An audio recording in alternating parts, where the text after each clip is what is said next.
Hi, നമ്മൾ ഇന്ന് സംസാരിക്കാൻ പോകുന്നത് കണ്ടന്റ് മാർക്കറ്റിംഗിൽ നമ്മൾ പോസ്റ്റേഴ്സ് ഒക്കെ എങ്ങനെയാണ് ക്രിയേറ്റ് ചെയ്യേണ്ടത്, ഏത് രീതിയിലുള്ള പോസ്റ്റേഴ്സ് ക്രിയേറ്റ് ചെയ്താലാണ് നമുക്ക് കറക്റ്റ് ആയിട്ടുള്ള ഓഡിയൻസ് വരിക, ഏതെല്ലാം രീതിയിലുള്ള പോസ്റ്റേഴ്സ് നമുക്ക് ഉപയോഗിക്കാൻ പാടില്ല എന്നുള്ളതിനെ കുറിച്ചാണ് നമ്മൾ നോക്കാൻ പോകുന്നത്. അപ്പോൾ എല്ലാവരും നമ്മുടെ ചാനൽ സബ്സ്ക്രൈബ് ചെയ്യാതെ അതേപോലെ നിങ്ങളുടെ ഫ്രണ്ട്സിനൊക്കെ നമ്മുടെ വീഡിയോ ഒന്ന് ഷെയർ ചെയ്ത് കൊടുക്കുക.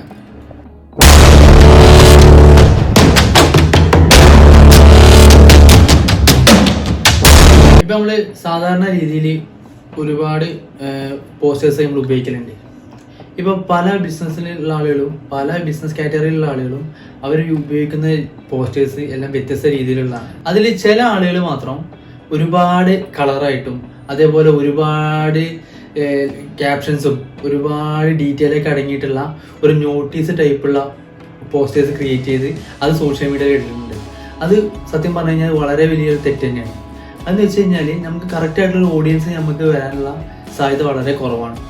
ഇപ്പോൾ ഒരു പോസ്റ്റർ തന്നെ എല്ലാ ഡീറ്റെയിൽസ് ഉണ്ടെന്നുണ്ടെങ്കിൽ നമ്മളൊരു അഡ്വർടൈസ്മെൻ്റ് ആണ് ചെയ്യുന്നതെങ്കിൽ ആ ഒരു ക്യാമ്പയിനിൽ ആ ഒരു നോട്ടീസ് കണ്ടിട്ട് തന്നെ ആ ഒരു ക്ലയൻറ്റിനൊരു തീരുമാനം എടുക്കാൻ പറ്റുന്നതായിരിക്കും. അപ്പോൾ അങ്ങനെയുള്ള ഒരു സാഹചര്യത്തിൽ കൂടുതൽ ഡീറ്റെയിൽസ് അറിയാനുള്ള ഒരു താല്പര്യം ഉണ്ടാവില്ല. അപ്പോൾ അങ്ങനെയുള്ള സാഹചര്യങ്ങളിൽ നമ്മൾ ഉപയോഗിക്കേണ്ട പോസ്റ്റർ എങ്ങനെയാണെന്ന് വെച്ച് കഴിഞ്ഞാൽ കൂടുതലും ഏറ്റവും കുറഞ്ഞ രീതിയിലുള്ള കണ്ടന്റ് മാത്രം ആ ഒരു പോസ്റ്ററിൽ ഉൾപ്പെടുത്തുക, ഏറ്റവും സിമ്പിൾ ആക്കാൻ നോക്കുക. അതായത് ഒരുപാട് കളർഫുൾ ആക്കാതെ ഏറ്റവും കുറഞ്ഞ രീതിയിലുള്ള ഏതെങ്കിലും ഒരു തരത്തിലുള്ള കളർ മാത്രം യൂസ് ചെയ്തിട്ട് ഉള്ള പോസ്റ്റർ ആക്കാൻ മാക്സിമം ശ്രമിക്കുക.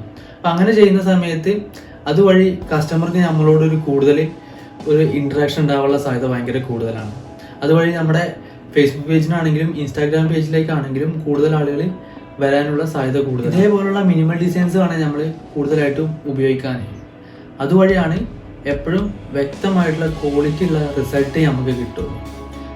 അല്ലാതെ ഈ ഒരു ടൈപ്പ് പോസ്റ്റേഴ്സ് നമ്മൾ കൂടുതലായിട്ട് ഉപയോഗിക്കുകയാണെന്നുണ്ടെങ്കിൽ അത് ഇനിയുള്ള കാലഘട്ടത്തിൽ നമുക്ക് നെഗറ്റീവായിട്ട് ആണ് ബാധിക്കുക. ഇപ്പം നമ്മൾ ഉണ്ടാക്കുന്ന പോസ്റ്റർ എന്ന് വെച്ച് കഴിഞ്ഞാൽ നല്ല ക്രിയേറ്റിവിറ്റി ആയിട്ടുള്ള ഒരു പോസ്റ്റർ ആയിരിക്കണം. ആ ഒരു പോസ്റ്റർ വഴി നമ്മൾ ആളുകളെ ആകർഷിക്കാൻ പറ്റുന്ന രീതിയിലുള്ളതായിരിക്കണം. അല്ലാതെ പച്ച മഞ്ഞ ചുവപ്പ് ഇങ്ങനെ കുറേ കളറ് വെച്ചിട്ട് ആളുകളെ ആകർഷിപ്പിക്കുന്ന രീതിയിൽ നോക്കരുത്. ഇപ്പോൾ ഞങ്ങളുടെ ക്ലയൻസിന് ചെയ്തു കൊടുക്കുന്നത് ഇതുപോലുള്ള പോസ്റ്റേഴ്സും കാര്യങ്ങളൊക്കെയാണ്.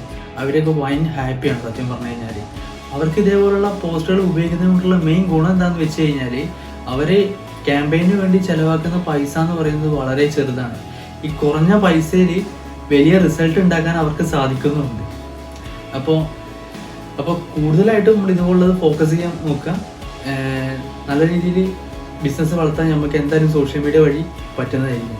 അപ്പോൾ വീഡിയോ ഇഷ്ടമായാലും നിങ്ങൾ ചാനൽ സബ്സ്ക്രൈബ് ചെയ്യുക, അതേപോലെ നിങ്ങളുടെ ഫ്രണ്ട്സിനൊക്കെ ഒന്ന് വീഡിയോ ഷെയർ ചെയ്ത് കൊടുക്കുക.